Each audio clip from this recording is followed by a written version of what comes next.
Okay. All right. Well, first of all, thank you for doing this. No problem. And to give, I enjoy transparency and authenticity with the audience, the old global audience. So in full disclosure, we did this interview, I guess it's Friday. We did it this week, earlier this week. That's right. We did it on Wednesday. We did it on FaceTime with, privacy, without the internet watching. And I tried to record it, my screen recorder, and I don't know what in the heck that I did wrong. I do this stuff all the time, but afterwards it had absolutely no audio whatsoever, so the whole thing was a wash. So we basically got a dry rehearsal in for today. So I wanted to have you on, and you were very gracious to be on. Oh, there you go. Very gracious to be on, because you sent me an email last week, the week before, about a topic, and I can't remember what the topic was, but in the email, you kind of said how much you were enjoying, your Linchpin, your affiliate follows the Linchpin private track for affiliates, and you had some really cool stories about coaches and people that attend your gym and what have been happening. And of course, I was like, that's fantastic. Everyone hears me say that it works, but it's always nice to hear from an affiliate that's doing it. So you graciously said you would do that. So here we are. So I appreciate that. I've got roughly in my head, where we went when we did this a few days ago on FaceTime. And I think we started with, well, give me the quick synopsis of, tell me about CrossFit Woburn. So where are you guys located? How long have you been around? And what does your general population look like? Yeah, perfect. So CrossFit Woburn, we're located in Woburn, Massachusetts. We're about 10 miles outside of the city of Boston. I've been an affiliate for roughly 10 years, almost 10 years. And the general population, we're made up of approximately 200 members of normal, regular, everyday people. We're at the crossroads of like a tech hub in Burlington and obviously Boston. So we have people who live up in, Burlington area, New Hampshire even, who cross by the gym on the way to town to go to work. And we also have people who live in town, younger people who live in town and come up to this area. So they cross by on the way up to the tech hub in Burlington. So that's basically it. A lot of young professionals. And prior to reaching out to Linchpin, who was doing the programming? Was that you? Yeah. So we've actually experimented with a lot of different things since I've been open. That's right. You said you did all kinds of stuff, right? We did. Yeah. I came from San Francisco CrossFit. And when we were there, I think I told you, I think Boz would invent a workout on the way to the gym, and then he would tell us about it, or he would give us an option. And this was back when he was literally coaching in jeans and a punk rock belt with he probably had blue hair at some point in time. Yeah, absolutely. Absolutely. So he was very basic, or his programming was basic functional movements, but they always seemed to just grab me. I never left without thinking that I got a killer workout. So when I first opened up, my program looked a lot like what we were doing there. And it was kind of like a .com style program with just a little bit more of weightlifting involved in it. Soon after I opened, there were, flavors of CrossFit seemed to emerge. And this was in like 2010, 2011, right before the open started. There some of the programming was, strongly biased in strength or strongly biased in, Olympic weightlifting, or even there were some programs that were strongly biased in, like endurance programming. Sure.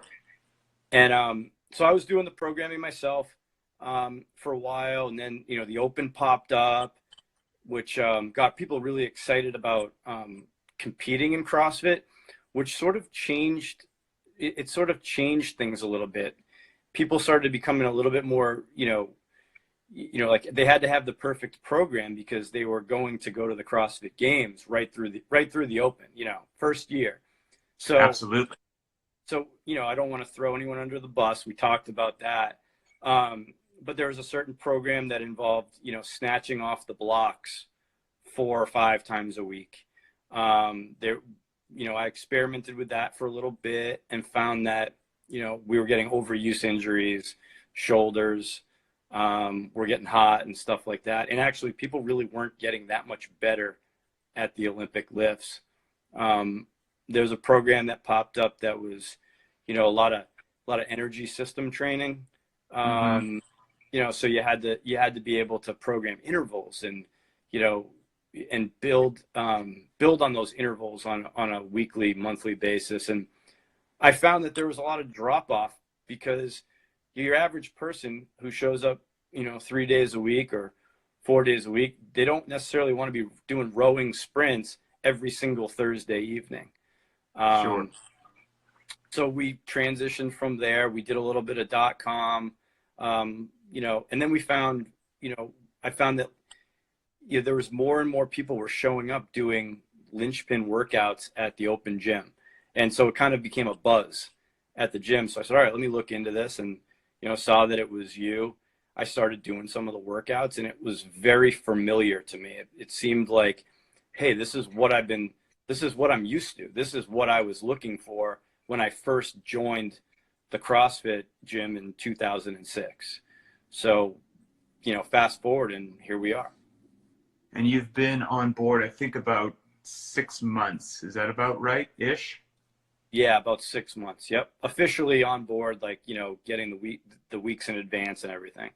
Gotcha. Okay. And one of my favorite things always, whenever I talk to an affiliate that's on board, is I love to hear okay, so we're going to switch over to CrossFit Linchpin. Is there mutiny among the crew of the ship? Is it warmly received, coaches and trainers? Is it anarchy in the streets and they want to burn you at the stake? How did that go? Yeah. So, that's interesting. We did have a little bit of pushback in the beginning. We got a couple of guys who are, they want to be lifting heavy every day, and then they want to be hitting the workout afterwards, or they want to fill the hour up with, nonstop, constant fitness.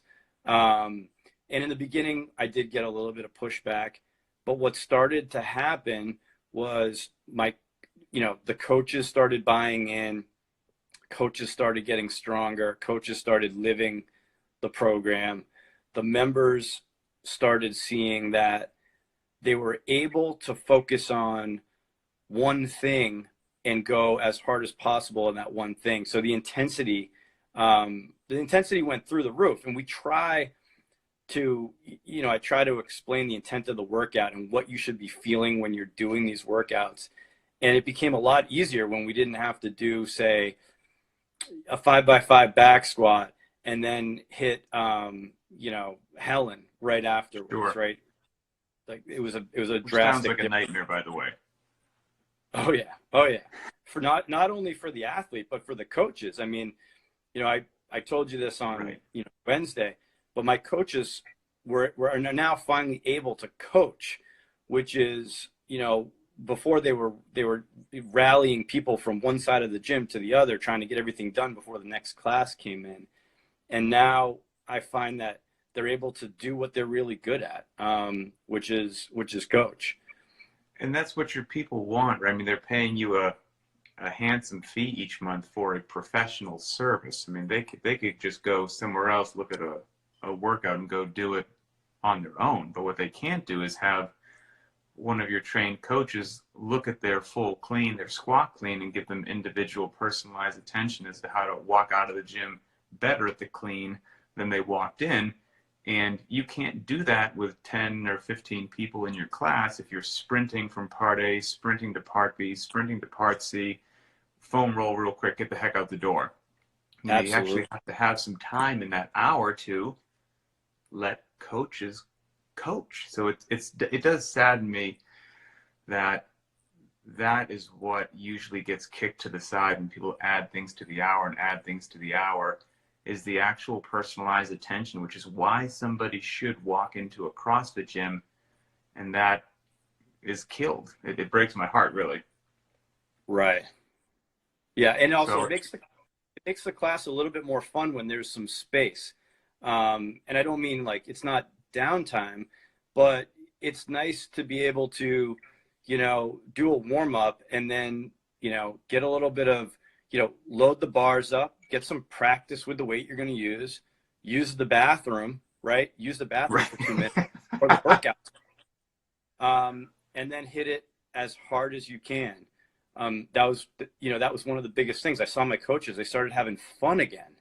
They were having fun coaching, and the members saw that. I was getting feedback like, wow, Coach Rachel taught me something today that I never knew before, or, Coach Brandon is doing such a great job. I feel like he's doing something new every day, and we're learning. So those were the positive feedbacks. Can I talk about Wodapalooza? Sure. Yeah, absolutely. Yeah. I mean, I think this is what I mentioned to you, and you lit up. I wish people could see the first conversation because your eyes were lighting up, but I do too. One of my head coaches was going to Wodapalooza this year, and we took a trip down because, it's a fun time. But she switched over to Linchpin only, one workout a day, probably about 3 months before Wodapalooza. And she started telling me things like, I'm using 95% of my 1RM squat, and I haven't back squatted in 2 weeks, or I'm feeling like my body's recovering and my body composition is changing. My Whoop says I'm sleeping better. Things started really meshing for her. And then, we went out to Wodapalooza and she crushed it. And the funny thing is her boyfriend, Guido, he started doing one workout a day also. And he was one of those guys who would spend like 2 to 3 hours in the gym. He went to Wodapalooza and he signed up for the Gauntlet, which is you pay a fee and you get to work out like on the main stage there. And he did it for fun. We had to be there, so you might as well do it, right? Sure. He ended up winning the Gauntlet. So, it's like I'm looking around. Just doing the one Linchpin workout a day. From doing one workout a day, yep. And then, he's an adult. He has a regular full-time job. He's not a full-time athlete.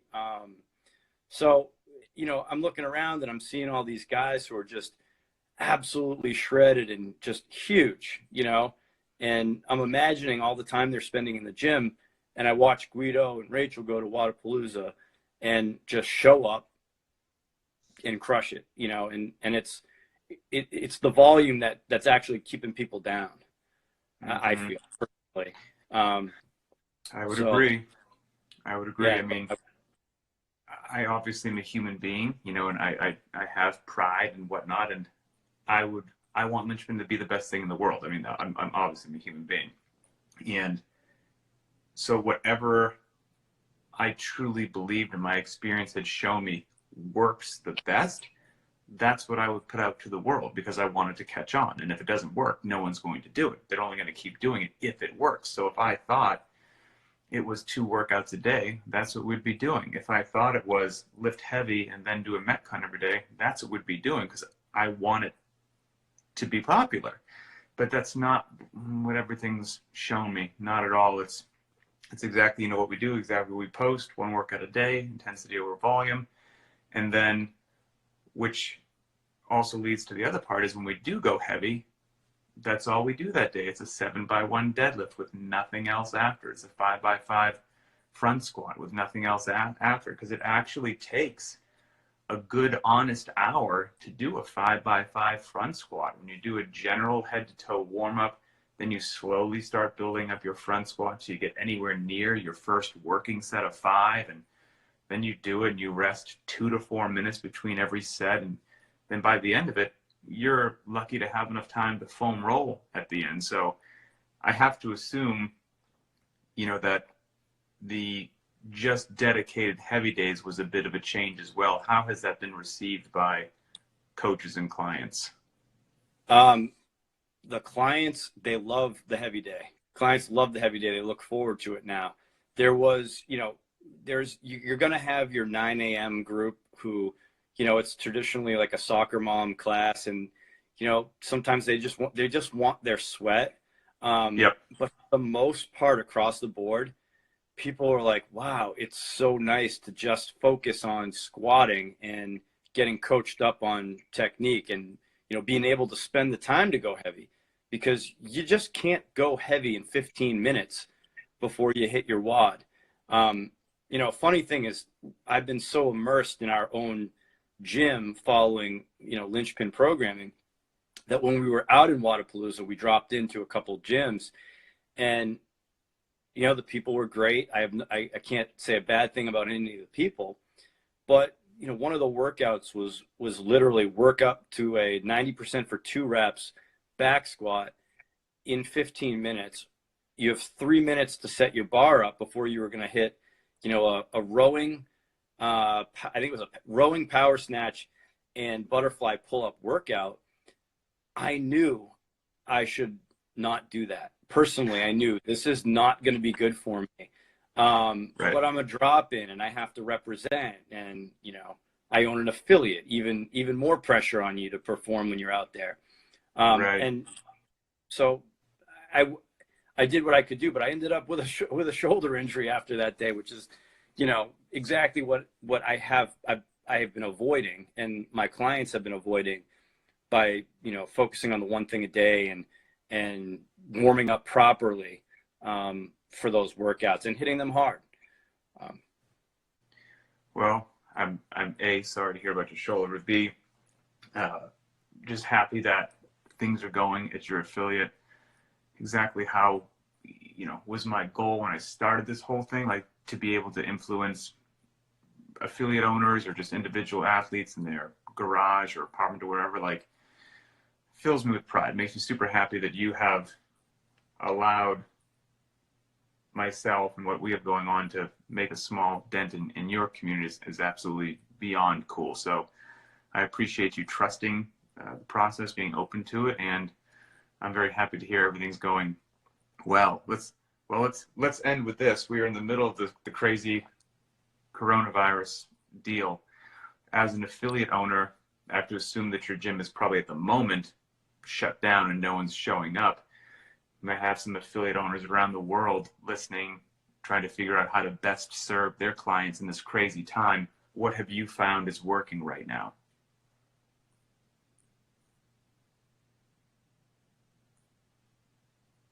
Oh, I can't hear you. Now I lost your audio for some reason. Oh, there you go. Right now, I basically started about 2.5 weeks ago creating a template for content, and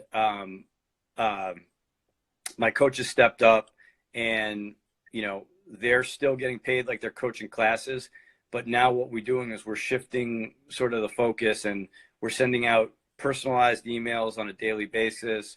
We're sending out group emails on a daily basis. Video messages is something that I've never done before. Like, I don't know if you can tell, but going live is not that comfortable for me. But we're sending this stuff out, and we're just, we're letting people know that you guys are in my head and thinking about you. And when this thing blows over, we're going to get back into the gym. And I want to thank you. The reason why I reached out to you on Wednesday was actually to ask you if you were thinking about making an official Linchpin